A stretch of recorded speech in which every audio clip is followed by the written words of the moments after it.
Bu yazıq milləti İrana nəzər elə Xudavəndi Kərim. Yerdə də, ərşdə də heç sənə tay yoxdur əzim. Otur eyləş, sənə var müxtəsər ərzim. Ki mühüm olmasa heç vaxtını almazdım.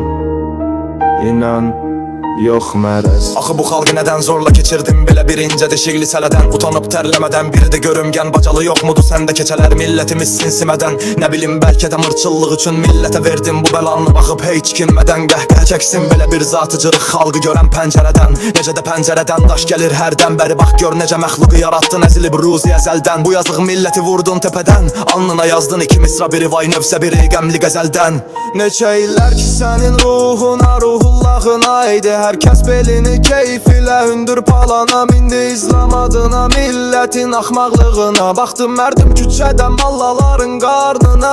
Evdə uşağın aclığın, arvadının mırsığına düşdü osturmağa. Ondan sonra heç çarə tapanmaz elə peşmanlığına. Bir göz attı sağına, solda duran bir quru yonca tayına. Hirslənib başını soxdu samanın torbasına. Ucadan vay deyərək pox yedi İranlığına.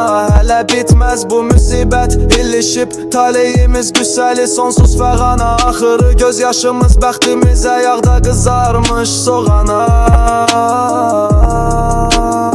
Buraxından çəkim ancaq belə bəxtin buğuna.